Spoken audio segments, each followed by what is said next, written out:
글쎄 한동훈 전 대표나 친한계에서 아주 심각한 문제로 받아들이고 있는 것 같지는 않아요. 네. 그것이 정치적으로 또 뭐 법적으로 뭐 문제가 될 만한 사안이 있느냐? 네. 제대로 싸우는 게 혁신이다. 뭐 혁신이지는 아니더라도 야당 입장에서 제대로 싸워야 되잖아요. 그럼 지금 친한계가 제대로 안 싸우나요? 한동훈 단계 이거는 한동훈에 대한 라이벌 의식이 아무리 있다라고 하더라도 이거 붙들고 있으면 당 망합니다. 제가 네. 보기에는 본인이 해당 행인 거죠. 강동혁 대표가 또 얼마 전에는 저희 동아일보와 인터뷰를 했었는데 그 인터뷰 중에 이제 제대로 싸우는 게 혁신이다. 싸우지 않는 사람은 배지 떼는 게 혁신이라고 했고요. 그러니까 배지 뗀다는 게 이제 국회의원 그만둔다 그 얘기죠. 한동훈 전 대표 가족 연루 의혹이 있는 당원 게시판 문제에 대해서도 반드시 처리하고 넘어가는 게 맞다. 이렇게 다시 꺼내 들었습니다. 이 두 가지가 다 어떻게 보면 친한계를 좀 겨냥한 것 아니냐. 같이 안 가겠다. 이런 좀 의미로 볼 수도 있지 않을까요? 이번에 뭐 당무감사위원들도 다 선임하고 네. 그 감사위원장이 그 조금 강경한 목소리를 대변했던 사람을 임명했다고 하더라고요. 네.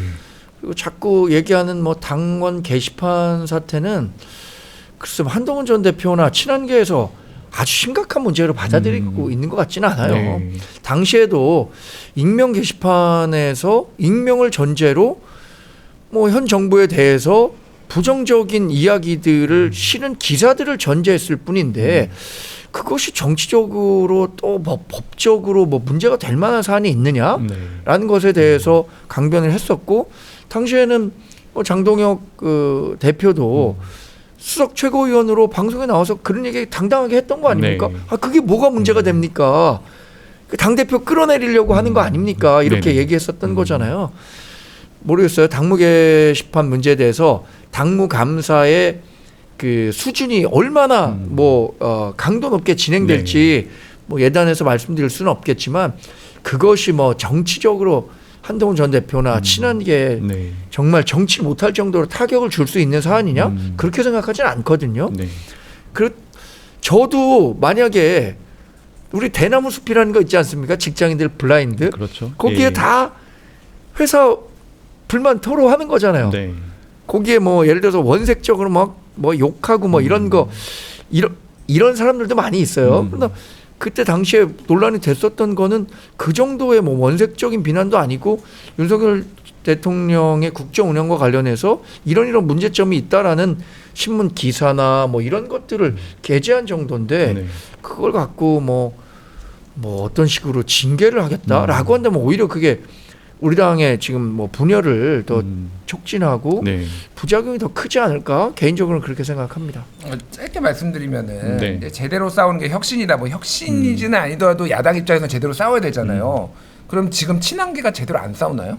예를 들면 한동훈 대표도 뭐 여러 가지 이슈들 뭐 김병희 원내대표 얘기도 하고 그 전부터 계속 하고 있잖아요. 네. 그러니까 되게 국정감사 때 뭐 모든 의원들이 다 열심히 하고 있어. 오히려 제가 보기에는 TK 쪽 의원들이 별로 하는 일 없이 지금 이슈도 못 만들고 있지 않나 그 생각이 들거든요. 네. 한동훈 단계 이거는 한동훈에 대한 라이벌 의식이 아무리 있다라고 하더라도 이거 붙들고 있으면 당 망합니다. 제가 네. 보기에는 본인이 해당 행인 거죠. 왜냐하면은 지금 다 모아가지고 지금 뭐 야당하고 맞섰는데 내부 총질한다고 지금 본인이 네. 친한계한테 비판을 했는데 이거야말로 당을 분열시키는 거잖아요. 그러니까 적당히 좀 해라. 이런 네. 생각이 들어요. 저희 뭐 여야 외에도 요즘 뉴스가 많이 나오는 곳 한 곳이 더 있죠. 악재가 굉장히 쏟아지고 있는 곳인데 바로 김건희 여사 관련 의혹을 수사하는 이제 이른바 김건희 특검 민중기 특별검사가 이제 수사를 주도하고 있는 곳인데 미공개 정보를 이용해 주식 투자를 했다 이런 의혹이 지금 보도로 계속 나오고 있습니다. 대략적인 뭐 핵심은 민특검이 이제 고교 대학 동문이 대표로 있는 태양광 업체 네오세미테크의 비상장 주식에 투자한 뒤에 이제 상장 폐지 직전에 이제 팔아가지고 대략 1억 6천 정도의 수익을 봤다 이런 내용인데 이러다 보니까 어떻게 보면 김 여사도 관련 비슷하게 이제 주식 관련된 의혹들이 있는데 이것도 약간의 뭐 본인은 수익을 내고 남은 수사 아니야 막 이런 식의 비판도 나오고 있는 그런 상황이 되면서 굉장히 어떻게 보면 뭐 여러 가지 김건희 특검 그 민중기 특검에 대한 여러 가지 좀 비난과 비판도 나오고 있습니다. 좀 보셨을 때 이것들이 어떻게 보면 정치권에서도 계속 좀 이야기가 나올 것 같은데 소장님 보셨을 때는 이 논란에 좀 오늘 그 김재원 최고위원이 검사 출신이잖아요. 예. 오늘 최고위원회에서 자기에게 수사권 주면 3일 안에 민중기 특검을 구속시킬 수 있다. 네. 이렇게 공언하더라고요. 이게 지금 공소시효가 남아 있다면서요? 저 공소시효 문제가 있지 않나라고 생각했는데 네네. 아마 공범이 구속된 상태이기 때문에 공소시효가 있는 것 같아요. 근데 여기 그 민중특검이 얘기한 것 중에 저는 이 얘기를 과연 믿을 수 있을까라고 생각했어요. 증권사 직원이 팔라고 해서 팔았다. 네. 한 1억 5천만 원 정도 되는 거를. 저도 뭐 증권부 올해 출입하고 제가 증권 관련한 책을 3권 썼는데 네. 주식회사 그러니까 증권사 직원이 팔라고 해서 주식 파는 사람이 있습니까?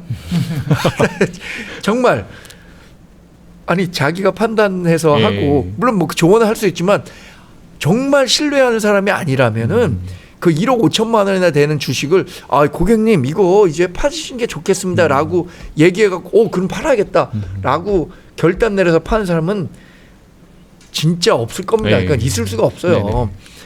뭔가 본인이 신뢰할 수 있을 만한 당시에 판사였었던 거 아닙니까? 네. 본인이 신뢰할 만한 근거가 없지 않고는 1억 5천만 원을 단기간에 팔 수가 없어요.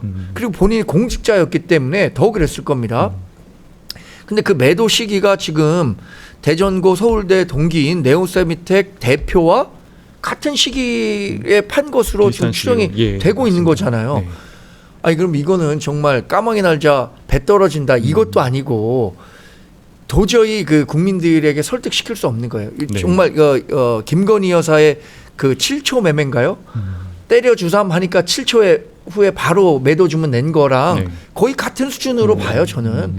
그러니까 이 부분에 대해서 저는 뭐 수사가 반드시 필요하다고 생각합니다. 네, 네. 그리고 민주주의 특검이 한편으로 조금 이거 아뜨거라 할 것 같아요.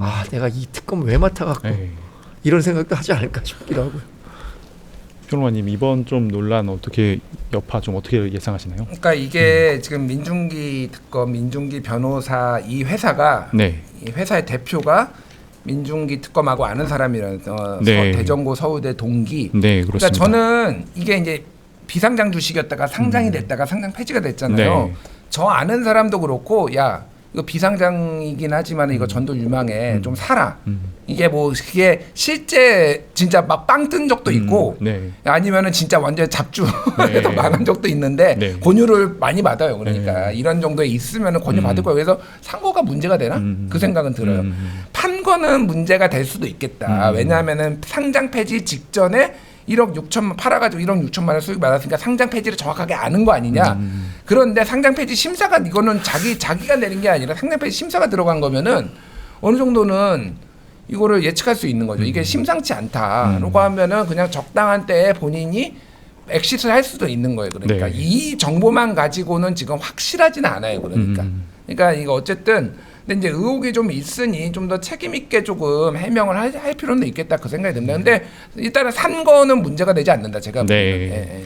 근데 그 김건희 여사 특검이 당시에 도이치모터스 주가 뭐 매도하고 이런 것들 있잖아요. HTS를 했기 때문에 음성 이게 없었다라고 하는데 그 벌써 15년 정도 된 건데도 찾아냈거든요. 네. 전 수사만 한다면은 이거 당시에 어떻게 매도가 이루어졌는지 찾아낼 수 있을 것 같아요. 네.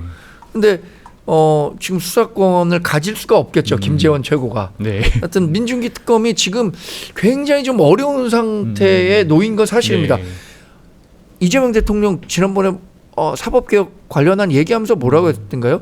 깨끗한 손으로 재판이 이루어져야 된다라고 얘기를 했잖아요. 네.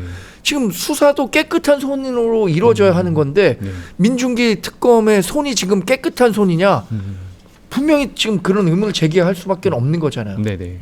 그러니까 근데 뭐 다 맞고 제가 뭐 그런 걸 뭐 민주기를 제가 쉴드칠 이유도 없는데 네. 김건희는 직접적으로 자기가 샀다 팠다 통정 매매를 하면서 이제 주가 조작을 한 게 너무 명확한 거고 이거는 내부자 정보 거래를 한 거 아니냐는 의심이 있는데 네. 그거는 좀 더 저도 소명을 해야 된다라고 보고 그런데 이거 자체가 완전 이상한 거래냐라고 보면 저는 그렇게 보지는 않는다라는 거. 충분히 살 수도 있고 충분히 상장 폐지 가능성이 있기 때문에 팔 수도 있고. 네. 근데 그 타이밍이 제가 뭐 언제 그런 상장 폐지 하루 전에 팔았는지 그런 거 모르겠어요. 그러니까.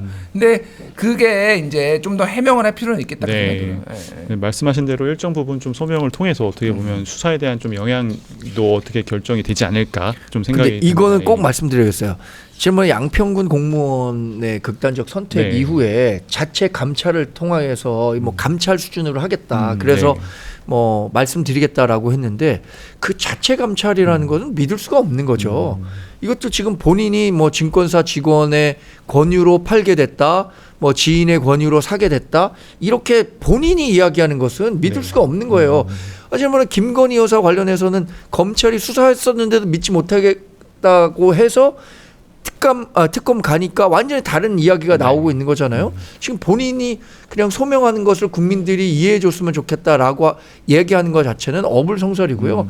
이거 그래서 특검 수사 받아야 된다는 겁니다. 네.